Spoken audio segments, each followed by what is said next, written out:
Hello everyone, welcome back to another 2020 election prediction video. This time we have former Vice President Kamala Harris up against Senator Ted Cruz of the state of Texas. So Harris, she was the 2024 nominee, but Ted Cruz is a lot weaker than Donald Trump. He underperformed the Texas Senate race by about 5 percentage points. So he's not an amazing candidate. He nearly lost to Beto O'Rourke back in 2018 as well. So again, I think Harris has a really good chance of beating him if he is the nominee in 2028. So let's get into the safe blue states and safe red states. These are states won by either party by over 10 points. So Colorado, New Mexico, Virginia, New Jersey.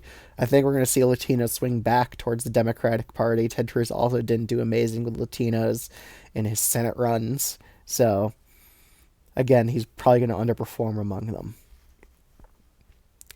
In Florida, I think he underperforms in this state, only winning it by about 9 points. In Texas, I think he only wins it by about 6 against Harris. Harris didn't do amazing in Texas, so kind of makes sense why it's likely Republican. But again, Ted Cruz, he underperformed Trump by 5 in this state.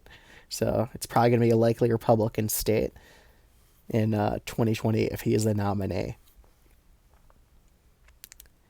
In Alaska, I'd also say he only probably win it by about 9 percentage points. So again, he underperforms by about 4. In Maine and New Hampshire, I'd both put these as likely blue states. I don't think Ted Cruz would win over moderate voters or independents in either of these two states, but he'd still win Maine's 2nd congressional district. In the Nebraska congressional districts, I'd put Nebraska second about likely blue, while Nebraska's first. It dips from R plus 11 to R plus 9, thus making it a likely red district. So it's a district to keep an eye on. Nebraska's first in the future if they don't change the congressional map in Nebraska, which is unlikely in my opinion. They could change Nebraska to winner take all. That could also happen. In Minnesota, I think Harris would win this state by over 5 points this time.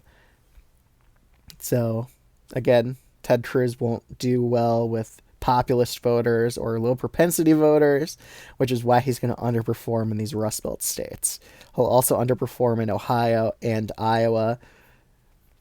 And another thing to talk about Iowa is their GDP isn't doing amazing. Minus 6% GDP growth in Iowa in 2025. So they're already pretty much in a recession in the state of Iowa. So I don't think Ted Cruz would do well here in this state. I don't think he would do amazing in Ohio either. Again, he's not a populist, so he's going to lose a bit of that margin Trump had in those two states.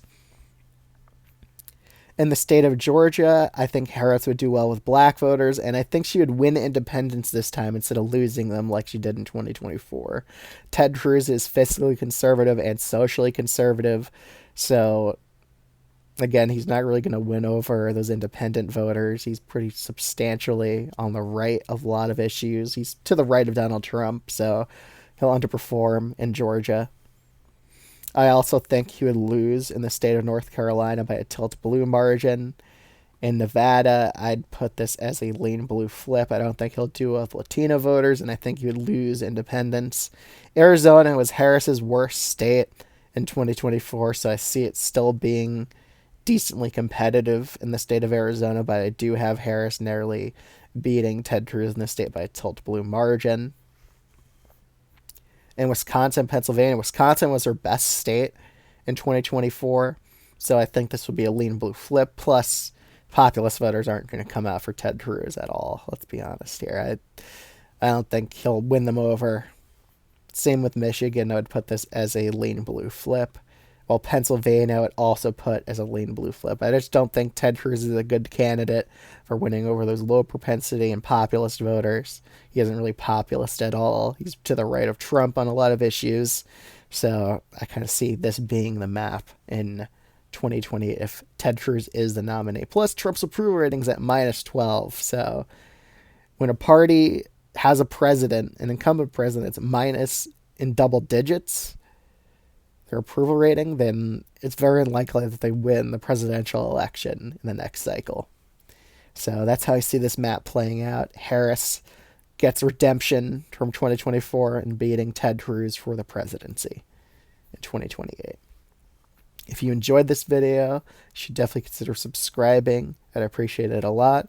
Other than that, I will see y'all in the next video. Thanks for watching.